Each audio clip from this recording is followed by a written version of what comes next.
Hello friends, আসসালামু আলাইকুম। আমি নুসরাত জাহান ইচ্ছা। আজকে আমি তোমাদের শেখাবো how to use cell style in Bangla. অর্থাৎ আজকে আমি তোমাদের শেখাবো কিভাবে আমরা সেল স্টাইল ইউজ করতে পারি এর মধ্যে।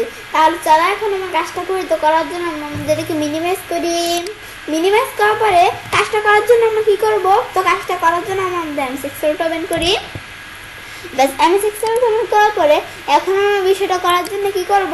তখন বিষয়টা করার জন্য আমি আমাদের প্রথমে ধরো কি করি, এখন আমরা আমাদের এখান থেকে আমার কিন্তু এখানে কিছু ডাটা দেওয়া আছে।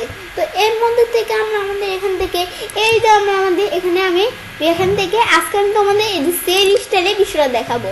তো এর মধ্যে থেকে আমরা কিন্তু বিভিন্ন সেল স্টাইল দেওয়া আছে। এই যে bad, good, natural, calculation, check, cell আর এটা নর্মাল আমাদের যেটা দেওয়া থাকে। এখন আমরা আমাদের এই যে আমাদের এখানে যে সেলটা আছে, তো এটা কিন্তু আমরা বিভিন্ন অনুসারে করতে পারি। এই যে এইগুলো ছাড়াও কিন্তু আমরা যদি এখানে ক্লিক করি, এই যে এখানেও কিন্তু বিভিন্ন দেওয়া আছে। এই যে এখানে দেওয়া আছে ইনপুট, লিঙ্ক সেল, পর আমরা আমাদের এখান থেকে নোট, পরে চেক সেল, ক্যালকুলেশন, আমাদের আউটপুট, এখানে আমরা আমাদের এখান থেকে ওয়ার্নিং টেক্সট আমরা কিন্তু বিভিন্ন দেওয়া আছে। এখান থেকে আমরা এগুলো ইউজ করতে পারি। তো এখান থেকে আমরা কি করতে পারি? তো এখান থেকে আমরা এগুলো ছাড়াও বলছি, এখান থেকে বিভিন্নগুলো আমরা এখানে বিভিন্ন ইউজ করতে পারি আমার সেল স্টাইল। তো এখানে আমরা যে ইউজ করবো, তো এর আগে কিন্তু আমরা আমাদের এখান থেকে এই যে আমরা এগুলো বিভিন্ন দেওয়া আছে। যে একটা দেওয়া আছে, এই যে আমার দেওয়া আছে কি আমাদের গুড, ব্যাড অ্যান্ড ন্যাচারাল।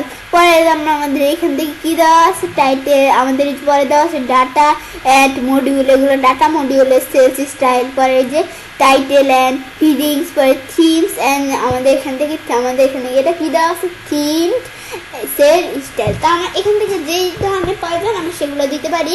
আমি ধর টাইটেল অ্যাস হিডিং থেকে এখান থেকে আমি কিন্তু দেওয়া আছে কি হিডিং 1, হিডিং 2, হিডিং 3, পরে টাইটেল দেওয়া আছে, টোটাল দেওয়া আছে। তো আমি কীভাবে আমরা আমাদের এই লেখাটা রাখবো, মানে আমরা এই সেলের স্টাইল করতে পারি। তো আমি কীভাবে করবো, এখানে আমরা করতে পারি। তো এখানে আমি ধরো এটা কি হিসাবে রাখলাম, এটা আমি চাইলে টাইটেল বা হিডিং 1 আমরা এরকম কিছু হিসাবে এটা রাখতে পারি। আমি ধরো হিডিং 1 হিসাবে রাখলাম। পর এটারে ধরো আমি কি করি, এটার মধ্যে আমি ধরো কি দিই, এটার মধ্যে ধরো হিডিং 2 বা হিডিং 3 আমি যেটাই ধরো দেই। এবারে দিয়ে এখন আমি এগুলো সিলেক্ট করি। এই যে এগুলো আমি এভাবে সিলেক্ট করি।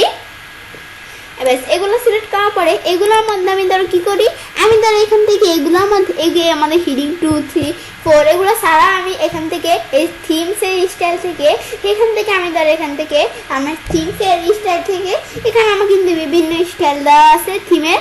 এই যে আমাদের ধরো এখান থেকে এই যে এটা দিলে এরকম স্টাইল চলে আসবে, এটা দিলে এরকম। তো আমি এখানে বিভিন্ন স্টাইল দিতে পারি। তো এখান থেকে আমি কোনটা দিব, আমি ধরো এই স্টাইলটা দিলাম। বেশ, তারপরে আমি চাইলে এই টোটালের মধ্যে ধরো আমি একটা স্টাইল করে দেই। তো এর মধ্যে তো আমি কি স্টাইল করি, টোটালের মধ্যে আমি ধরো কি দিলাম, এখানে এই টোটালের মধ্যে আমি ধরো অন্য একটা স্টাইল করি। তো এই টোটালের মধ্যে আমি ধরো এরকম একটা স্টাইল করলাম। বেশ, এটা দিলাম, এই স্টাইল হয়ে গেল। বেশ, এই বিষয়গুলোর মধ্যে আমি স্টাইল দিলাম। দেওয়ার পরে এগুলো যখন আমি করলাম, করার পরে এখন আমরা এখান থেকে এই সেল এখান থেকে আমি কিন্তু বিভিন্নই করতে পারি। এই যে এগুলো আমি যখন করলাম, তো এই যে আমরা গুড, ব্যাড এগুলো আমরা করতে পারি সেল স্টাইল। তো এই সেল স্টাইলগুলো করার পরে আমি ধরো এই যে এখানে এই লেখাগুলো আমি ধরো সিলেক্ট করলাম। করার পর এই লেখাগুলোর মধ্যে আমি চাইলে যে কমা, এই যে এইখানে নাম্বারগুলোর মধ্যে কমা দিতে পারি। এই যে এটা দিলে এরকম হয়ে যাবে। কারেন্সি দিতে পারি, এই কারেন্সি যে ডলার চিহ্ন আসবে। বাস, কারেন্সি দেখার পরে আমি কি দেওয়া আছে যে কারেন্সি 0, যে এটা দিতে চাইলে এটা আমাদের দিলে এটা হচ্ছে কমা 0, এটা হচ্ছে কারেন্সি 0। পরে আমি এখান থেকে পার্সেন্টেজ দিলে এই যে আমার পার্সেন্টেজ আসবে। তো আমি যেটা দিব সেটাই কাজ করবে। তো এটা আমার দেখার পরে এখন আমি এখানে যেটা দিতে চাই দিয়ে পরে আমি বাইরে ক্লিক করি। বেশ, বাইরে ক্লিক করার পরে এখন আমি কি করব, এটা আমরা যখন দেখলাম, দেখার পরে এখন আমাদের এখান থেকে এগুলো দেখার পর এখন আমি কি করবো, আমি বাইরে ক্লিক করি। করার পর আমরা আমাদের এখান থেকে আমরা যেই, তো এখান থেকে আমি ধরো একটা সেলে ক্লিক করি। এখন আমি এখান থেকে সেলটাই ক্লিক করার পরে এখন আমি আমাদের কি করব, পরে নিউ সেল স্টাইল। তো আমি নিউ সেল স্টাইলে ক্লিক করে এখান থেকে আমি নিউ সেল স্টাইল দিতে পারি। তো সেল স্টাইল 1 আমি চাইলে এই সেল স্টাইলে এখান থেকে অন্য কোনো নামও দিতে পারি, অথবা আমি সেল স্টাইল 1 যেটা এটাও রাখতে পারি। দেখেন আমি ধর এখান থেকে এই যে নিউ সেল স্টাইলে যে সেল স্টাইল 1 এটা আমি ধরে রাখলাম। তো পরে আমার দেওয়া আছে আমরা স্টাইল, আমাদের সেল স্টাইলের মধ্যে কি কি কাজ করতে পারবো এগুলো দেওয়া আছে। পরে এখন আমি সেটা করার জন্য আমি আমাদের কাস্টম সেল স্টাইল করার জন্য আমি ফরম্যাটে যাই, যাওয়ার পরে এখান থেকে আমি কি করব, তো এর মধ্যে থেকে আমি ধর কি করব, আমি এখান থেকে ধরো এখানে সেল স্টাইলের মধ্যে ফন্ট এই লেখা আমার কালার কিরকম দিব, এই যে লেখা আমি ধর এখান থেকে কি দিলাম, আমি ধর এখান থেকে কালার দিই, আমি ধর লেখার কালার দিলাম।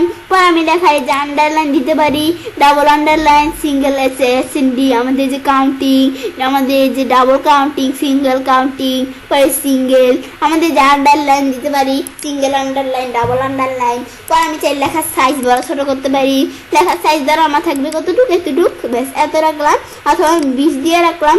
দেওয়ার পরে বোল্ড ইটালি থাকবে, বেশ। পরে এগুলো দিয়ে এখন আমরা সুপার স্কিপ, সাব স্কিপ, পরে স্টিক দিতে পারি।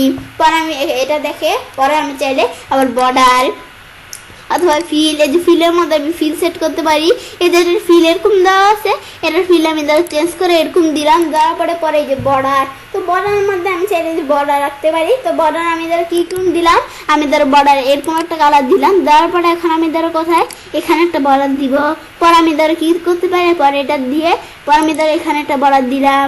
বরাবর আমি ধরো কি করি, আমি ধরো অন্য একটা কালার দিয়ে এখানে একটা বর্ডার দিলাম, পরে আমি এখানে একটা বর্ডার দিলাম। পরে আবার আমি ধরো এখান থেকে আরেকটা কালার দিই। তো এই যে কালার দিয়ে পরে আমি চাইলে আবার ডিজাইন, এই যে ডিজাইনের মধ্যে কিন্তু বিভিন্ন ডিজাইন আছে, তো এর মধ্যে আমি ধরো এইটা দিলাম, পরে যেটা দিলাম, এবং এগুলো দিয়ে এই যে আমাদের কালার ডিজাইন এগুলো দিয়ে এখন আমি যদি ওকে দিই, এখন ওকে দিয়ে এখন আমার এই ফরম্যাটিংটা সেট করে আমি যদি আবার ওকে দিই, তো এই ফরম্যাটিংটা কিন্তু এই যে এখানে সেট হয়ে গেল। সেট হওয়ার পর আমি যদি এখানে ক্লিক করি, তো এই যে স্টাইল 1 নামে এটা এখানে সেট হওয়ার পরে এই যে এখানে ক্লিক করলে কিন্তু এই যে এরকম স্টাইল সেট হয়ে যাবে। এই যে আমরা এতটুকুর মধ্যে কতটুকুর মধ্যে কাজটা করবো, এই যেটুকু সিলেক্ট করবো, সিলেক্ট করে এখন আমি যদি এই যে এটা আমরা স্টাইল 1-এ ক্লিক করি, তো এই যে এরকম স্টাইল হয়ে গেল। স্টাইল হওয়ার পরে আমরা এই ওয়ার্কবুক ছাড়াও কিন্তু এটা আমি যদি একটা নতুন ওয়ার্কবুকে কাজটা করতে চাই, একটু নতুন ওয়ার্কবুক ওপেন করে, তো এখানে যখন ওপেন করলাম এখন ফরম্যাট ছেড়ে দিলে এটা কিন্তু নাই। তো এটা আনার জন্য কি করতে হবে, আমরা যদি মার্চ সেলে যাই, আমাদের মার্চ স্টাইলে যাই, তো এর মধ্যে থেকে এই যে মান্থলি সেলস রিপোর্টে ক্লিক করে ওকে দেই। তো ওকে দেওয়ার আগে আমাদের যে কাজটা করবো, আমি কতটুকুর মধ্যে কাজটা করবো, ওই রেঞ্জটুকু সিলেক্ট করে পরে আমি আমাদের এই যে এখান থেকে আমি এই যে এখানে রেঞ্জটুকু সিলেক্ট করে পরে এই যে আমরা যখন এটা ওকে দেওয়ার পরে এটা আইসেই পড়ছে। পরে যে আমি যদি স্টাইল 1-এ ক্লিক করি, স্টাইল 1-এ ক্লিক করলে কিন্তু এই পুরো রেঞ্জের মধ্যে কাজটা হয়ে গেল। যেটুকু সিলেক্ট করবো সেটুকুর মধ্যে হবে, পুরোটা সিলেক্ট করছে পুরো রেঞ্জের মধ্যে কাজটা হয়ে গেছে। ব্যাস এভাবে আমরা এই বিষয়টা আমরা দেখলাম। ব্যাস দেখার পরে বাইরে ক্লিক করি, ব্যাস এটা যখন আমরা দেখলাম, তো এটা দেখার পরে দেখো আমি এখান থেকে এটা দেখলাম যে আমার নিউ সেল স্টাইল এবং মার্চ সেল, আমাদের এই যে মার্চ স্টাইল, এই বিষয়গুলো আমি তোমাদের দেখাইলাম। দেখানোর পরে তো আমরা এই যে আমার সেল স্টাইলে এই টোটাল বিষয়টা আজকে আমি তোমাদের সাথে শেয়ার করলাম। ব্যাস এই বিষয়টা দেখার পর তো এবার আমি সেলে কাজটা করতে পারি। এবার আমি খুব সহজেই সেল স্টাইল ইউজ করতে পারি এমএস এক্সেলের মধ্যে। ফ্রেন্ডস, আমার আজকের এই ভিডিওটি যদি তোমাদের ভালো লেগে থাকে তাহলে আমার চ্যানেলটি সাবস্ক্রাইব, লাইক, কমেন্ট এবং সবার সাথে শেয়ার করবে।